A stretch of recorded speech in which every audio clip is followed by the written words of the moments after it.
Bringing you the latest news from around the world, and here at home, I'm Sandro Ferdinando, and here are our headlines for tonight. Addressing Asian leaders, President says other powers should not be given an opportunity to suppress the power of Asia. US cautions India over S-400 deal with Russia, cites strategic partnership choices. Former Eastern Province Governor Hizbullah provides statement to TID for over 8 hours. Opposition provides hints about President's plan to seek a public mandate on general elections. අපිට ලැබෙන අලුත්ම ආරංචිය තමයි අතිගරු ජනාධිපති මෛත්‍රීපාල සිරිසේන ජනාධිපතිතුමා පාර්ලිමේන්තු මැතිවරණයක් ඕනද නැද්ද කියන එකට ජනමත විචාරණයකට යන්නේ. The struggles that the leaders do not see.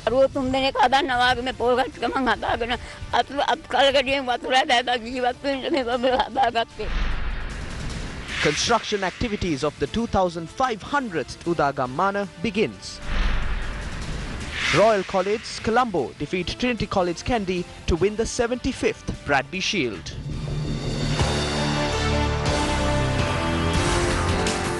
First up in news is from schools rugby here at home. It was 5 years in a row for the lads from Reed Avenue as Royal College Colombo clinched the 75th Bradby Shield. The second leg of the 75th Bradby Shield, the blue ribbon of Sri Lanka schools rugby, was held in Colombo today.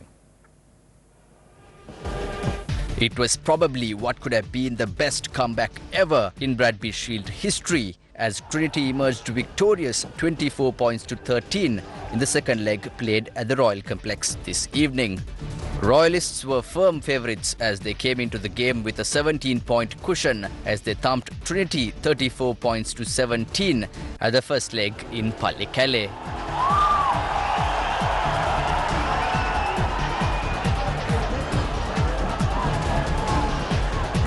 Surprisingly today, Trinity led 12-3 at Lemons. It was a complete change of form in Trinity's game pattern as they outclassed their opponents and scored 12 points against Royals' 10 in the second half.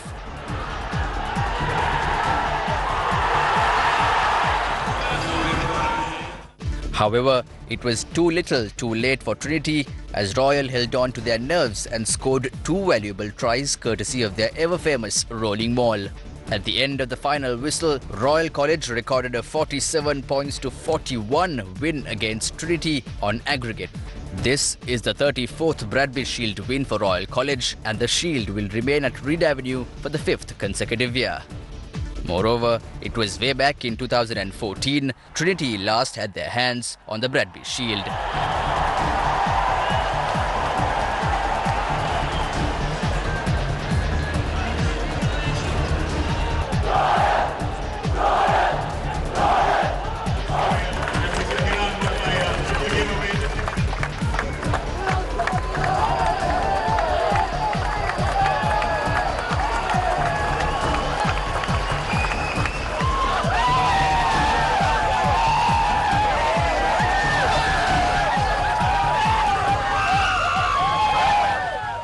Up next, we have Trinity taking on St. Thomas's and Royal taking on Isipatana. Royal, despite this loss, they win the Shield, and of course they're very much in the frame for the league. So they've got to play Isipatana and St. Joseph. So, you know, it's all to play for. And wow, 3-way go at the top. Royal, St. Peter's and St. Joseph's. President Maithripala Sirisena met with Russian President Vladimir Putin this evening.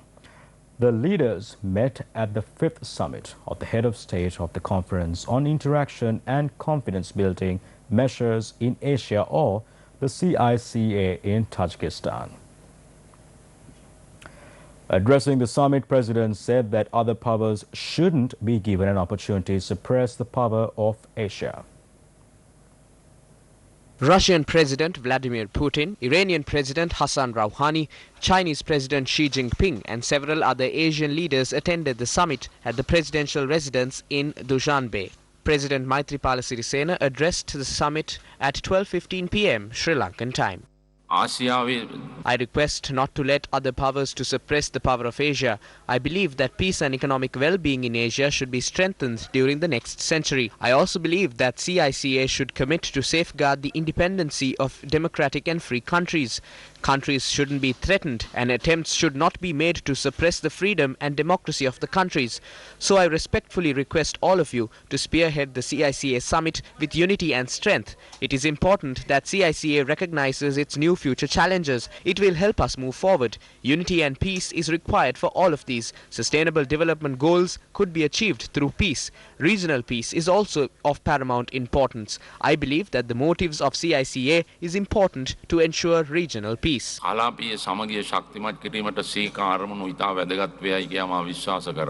Several other state leaders also addressed the summit. China will continue to deepen friendship and cooperation with other countries and pursue peaceful settlements to disputes over territorial sovereignty and maritime rights and interests with the relevant countries. China will stay committed to opening up for win-win outcomes and share developmental opportunities with other countries. Chinese President Xi Jinping celebrated his 66th birthday today with Russian President Vladimir Putin, who gave President Xi ice cream as a present. Необычная работа, которая заставляет нас и в дни рождения функционировать, исполнять свой долг. Я хочу пожелать вам всего самого хорошего, самого доброго.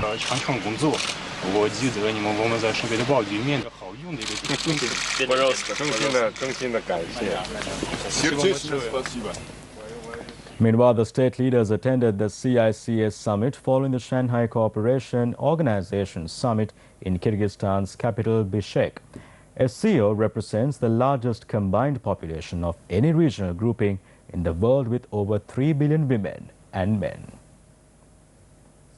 Russian President Vladimir Putin, Chinese President Xi Jinping, Kyrgyz President Sooronbay Jeenbekov, Indian Prime Minister Narendra Modi, Prime Minister of Pakistan Imran Khan, President of Kazakhstan, President of Tajikistan and the President of Uzbekistan presided the summit. Countries signed a joint declaration at their summit calling for greater cooperation among member countries and reaffirming their intent to ensure security for their region. The declaration says SCO will enhance its participation in efforts to ensure peace and security, consistently advocating the resolution of international and regional conflicts by exclusively peaceful political and diplomatic means, based on the principles of equality, respect for sovereignty, territorial integrity and non-interference in the internal affairs of other countries, the non-use of force or the threat of force. The SCO also called on the international community to promote global cooperation in combating terrorism with the central role of the UN and with respect for the sovereignty and independence of all countries. Addressing the summit, Indian Prime Minister Narendra Modi spoke about his recent visit to Sri Lanka and terrorism. Last Sunday, during my visit to Sri Lanka, I went to the St. Anthony's Church, where I got to witness the ugly face of terrorism that appears at any time and takes lives of innocent people daily. To tackle this danger, all humanitarian powers should come out of their narrow boundaries and become united. There is a need to hold responsible the nations that promote, support and finance terrorism. Tensions between Tehran and Washington have heightened while Asian leaders are gathered in the summit in Tajikistan. Now, US President Donald Trump has blamed Iran for attacks on 2 oil tankers in the Gulf of Oman, despite Tehran denying involvement. The Japanese-owned Kokuka Courageous with 23 crew members aboard and Norway's Front Altair with 23 people aboard exploded on the 13th of this month. The Japanese owner of one of the oil tankers attacked near Iran on Thursday said the vessel was struck by a projectile and not by a mine. Kokuka Courageous, loaded with a cargo of methanol in Saudi Arabia, was en route to Singapore. Front Altair, chartered by Taiwan's state-owned CPC Corporation, was scheduled to carry a cargo of naphtha, a petrochemical feedstock, from the Persian Gulf to Japan. 44 crew members were rescued following the blasts, and the cause is yet to be ascertained. US President Donald Trump told Fox News, quote-unquote, "Iran did do it, and you know they did it because you saw the boat." He was referring to a video released by the US military, which said it showed Iran's Revolutionary Guards were behind the blasts that struck the two oil tankers.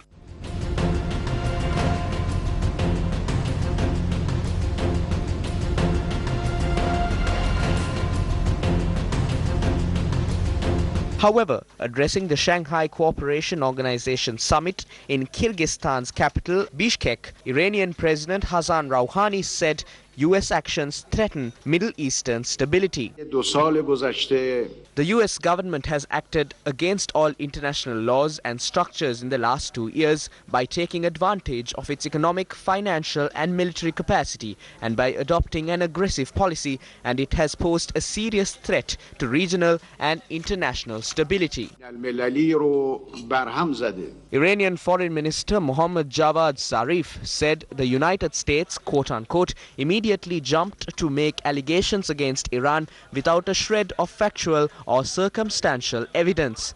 During a meeting with Russian President at the SCO summit, the Iranian president said the Middle East situation requires closer ties between Iran and Russia. Speaking to foreign media, the British Foreign Secretary Jeremy Hunt also commented on the matter. We are going to make our own independent assessment. We have our processes to do that.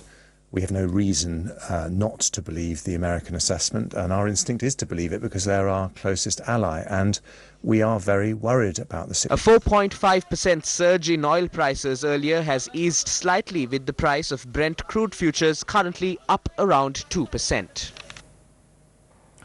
Meanwhile, the Trump administration has said that New Delhi purchasing long-range S-400 missile defense system from Russia would limit cooperation between the two countries. The statement reads, the US is ready to help India's defense needs with the latest technologies and equipment, but New Delhi purchasing long-range S-400 missile defense system from Russia would limit cooperation, unquote. The statement came after an identical statement from a senior State Department official at the hearings on US interests in South Asia and the fiscal year 2020 budget of the Committee on Foreign Affairs of the US House of Representatives. What causes concern with the S-400 is that it effectively could limit India's ability to increase our own interoperability. 10 years ago, we did not offer the range of military equipment to India that we're prepared to offer today. And we've been very clear that, that we're ready to help meet India's defense needs. We now do more military exercises with India than with any other country. However, responding to the statement issued by the Trump administration, former Indian ambassador to Canada, South Korea and former Indian Foreign Ministry spokesperson, Ambassador Vishnu Prakash said, quote, Trump administration needs to view India as a partner and not supplicant, unquote. He added, quote, we bought defense equipment worth $18 billion from the United States. We will also buy Russian S-400 missile defense system. India will take decisions in her geostrategic interests. We will not be pushed around, unquote. Meanwhile, in what has become the main source of tension between Ankara and Washington, Turkey's foreign minister also said that Turkey will not back down from its decision to buy Russian S-400 missile defense systems, despite US warnings that will lead to Ankara's exclusion from the F-35 fighter jet program.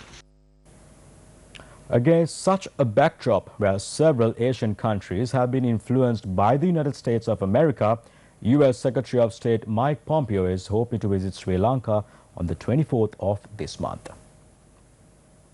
Spokesperson of the U.S. State Department, Morgan Ortagus, said the Secretary of State is visiting several key countries in the Asian region to advance their shared goal of a free and open Indo-Pacific.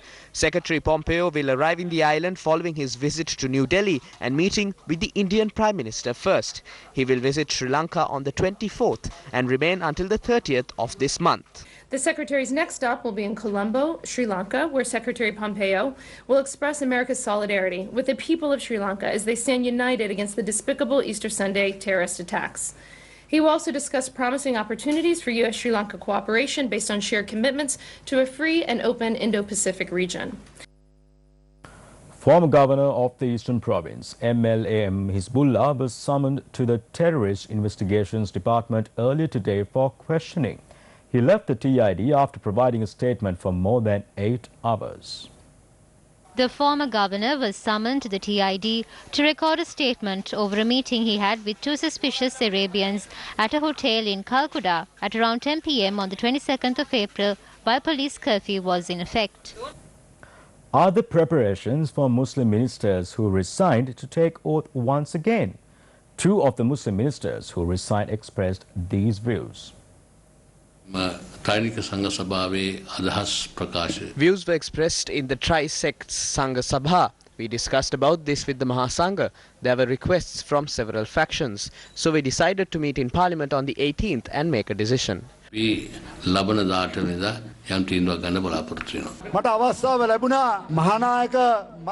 had the opportunity to call on the Mahanayaka Theras. I had a long discussion with the Theras. I will act according to the advice of the Mahanayaka Theras. Archbishop of Colombo, His Eminence Malcolm Cardinal Ranjit, toured around the Zion Church in Maithripala today. Catholic devotees who sustained injuries in the April 21st attacks were present at the church to receive the blessings of the Archbishop of Colombo. The Archbishop also inquired into the well-being of the devotees. We visited the Zion Church today to spread love and brotherhood among those who left this world and those who sustained injuries, and to show our love and affection to all of them. We wish that such unfortunate incidents will not repeat in Sri Lanka or in any other country. We all wish for freedom, peace and harmony between all communities.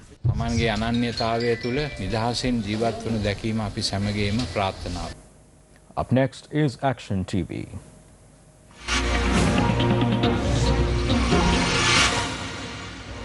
If the proposed apartment schemes planned to be constructed at this site in Elliott Street, Borella, and another in Talawatugoda, they could be regarded as the largest housing projects carried out by the Urban Development Authority for middle-income earning families. The reason being, 800 middle-income earners will be provided with an apartment if these projects are completed. However, the status quo of the 2 projects would prove that these projects are still up in the air. The contract of construction for the apartment complex in Talawatugoda was granted on the 2nd of January 2018. However, construction has not commenced as of yet. Although the contract of construction for the apartment complex in Elliott Road, Borella, was granted on the 11th of November 2017, when considering the progress of the construction, the only viable option would be to cancel the tender. Such a decision to cancel has not been avoided in the conditions imposed in the tender. However, it would be assumed that the Urban Development Authority will not make such a decision.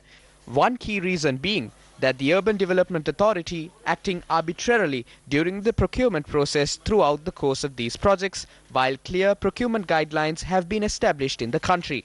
The probes conducted by the National Procurement Commission into the handing over of these questionable tenders prove that while the funds of the Sri Lankan government are being spent on these projects, the Urban Development Authority has acted in a biased manner towards a foreign construction firm.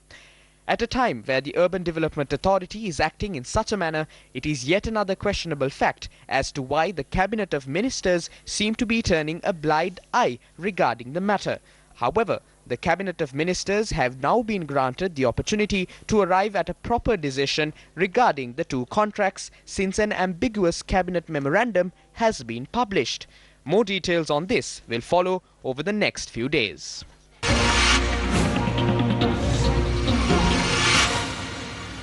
The Sri Lanka Podujana Peramuna convened a media briefing today.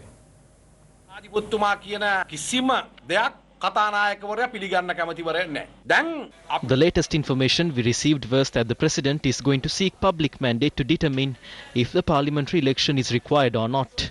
As the joint opposition, we clearly asked them to seek anything they want. We will not let them postpone the presidential election that is scheduled to be held on the 8th of December by bringing this up. We are ready for a presidential election.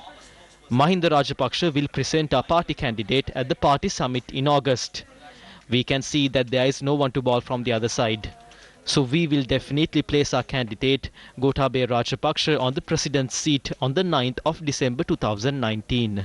2019 December මාසේ 9 වෙනිදා එළි වෙනකොට නියත වශයෙන්ම මේ රටේ ජනාධිපති පුටුවේ වාඩි ගන්නේ Gotabaya Rajapaksa.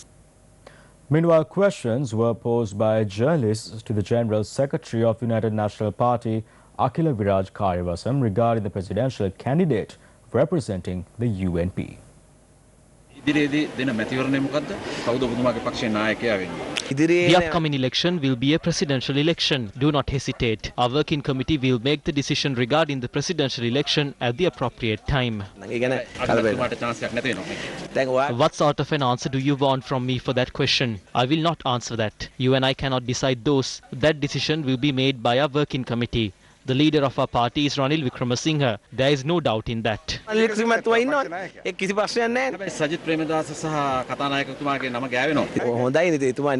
is good. Sajith is the deputy leader. The speaker is a talented leader as well. It is our issue. You do not have to worry about that. While people's representatives struggle for power and privileges, this segment is dedicated to those who struggle to make ends meet and simply live for another day. This is Voice of the People. It's been 3 years since the Mikaswava Viharagama village in Maithripala joined the list of localities affected by the human-elephant conflict. The prevailing dry weather in the area has led to a food shortage in the forest reserve, further aggravating this issue. On the night before last, wild elephants in search of food had destroyed a house in this village.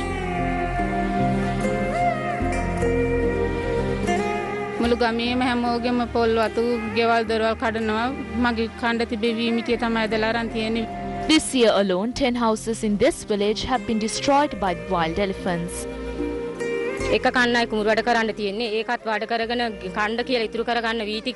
කෑට ඇවිල්ලා අලි කනවා. කුලියක් හරි කරගෙන ඇවිල්ලා ජීවත් වෙන්න වැඩ සලස්සලා දෙනවා නම් ඒක ලොකු සහනයක්. කරුවෝ තුන් දෙනෙක් හදන්නා වාගේ මේ පොල් ගට්ට ගමන් හදාගෙන අත් කලකඩියෙන් වතුර ඇදලා ජීවත් වෙන්න මේ හදාගත්තේ. දැන් මේ අවුරුදු 3ක විතර වෙලේ ඉඳලා සෑහෙන කරදරයක් අපට කුඹුරක් පිටියක් කරගන්නවත් නෑ අපට යලවහ වතුර නෑ. ගස් තුනක් මේක රැයකට පෙරළුවා කියන්නේ තා පොල් කොටුවක් තියෙනවා. ඒක කැඩුවත් මට වහ බොන එක හොඳයි. Despite the existence of an electric fence surrounding this village, locals claim that this fence is of no use. Despite the continuous complaints made to the wildlife officers, their pleas fall on deaf ears. The Bar Association of Sri Lanka organized a public seminar on arrest and detention under normal law, PTA and emergency regulations.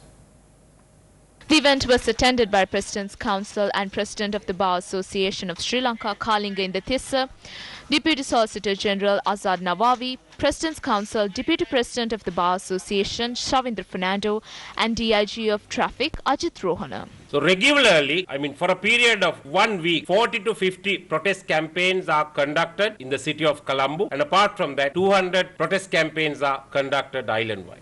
We don't have a time to execute warrants. We don't have a time to execute other process or summons. We don't have a time to arrest persons. We don't have a time to conduct investigations into cheating cases, robbery, housebreaking. Every time, thousands of police persons are deployed to the roads or the public places in order to deal with these protest campaigns. So that is the biggest challenge at the moment the Sri Lanka police is facing. Meanwhile, the central bank says the manufacturing sector in the country improved in May 2019 compared to April this year. It adds that employment had contracted in May as a slight decline in new recruitments was observed. Purchasing Managers Index is an indicator of the economic health of the manufacturing sector in a country. The PMI is based on 5 major indicators: new orders, inventory levels, production, supplier deliveries, and the employment environment. In April this year, manufacturing activities had contracted, recording an all-time low PMI index value of 41. However, according to the central bank, the performance of the manufacturing sector had improved by May 2019. The PMI index had increased to 50.7, mainly due to the significant increase in production. Employment had contracted in May as a slight decline in new recruitment was observed. The services sector continued to deteriorate in May this year compared to previous months due to the decline in employment and business activities. Employment has also declined, mainly due to the discontinuation of the service of contract employees, with a decline in business activity, particularly in tourism, accommodation, food and beverage. Meanwhile, according to experts in the local tourism industry, foreign governments' reactions to the terror attacks in the form of travel advisories have directly impacted the livelihoods of thousands of families. The exodus of tourists after the April 21st attacks caused hotel occupancy to plummet by 95% overnight, while forward bookings going as far ahead as April 2020 have been cancelled. Many Sri Lankan hotel staff are now working shifts and accepting lower pay. Those recently employed and still on probation have been dismissed. Small businesses have been compelled to shut down, and thousands of locals indirectly linked with the tourism industry are struggling to make ends meet. Foundation stones were laid for the construction of the 2,499th and 2,500th Udagam Mana under the Samata 7 housing project today. The event took place in the Kaliyapura area in Hambantota under the auspices of Minister of Housing Development and Cultural Affairs and Deputy Leader of the UNP, Minister Sajith Premadasa. The two Udagam Mana named Siri Sumangalana Himnigama and Siri Sangabogama consists of 55 houses combined. After conversing with the residents in the area regarding their issues, Minister Sajith Premadasa addressed the gathering. I am very proud of today since we are commencing the construction of the 2500th Udagam Mana. Our objective was to meet the 2500th mark by mid-September. I would like to mention with great pride that we have completed it by mid-June. I would also like to mention that Sajith Premadasa will construct 20,000 villages by 2025 to provide everyone with a shelter and also realize the dream of the late Ranasinghe Premadasa. On this historical day, let me remind you that the day where the ordinary people of the country are crowned is not far away.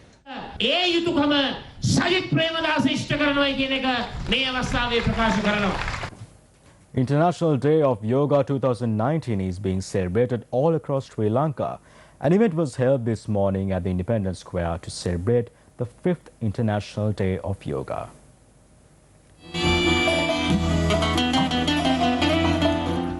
The event was organized by the Indian High Commission in Sri Lanka.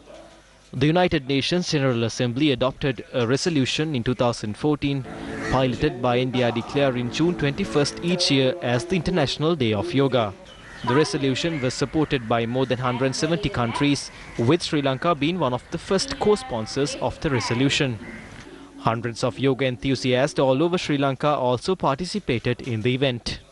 Yoga is an important pillar of the shared common heritage between our two great nations.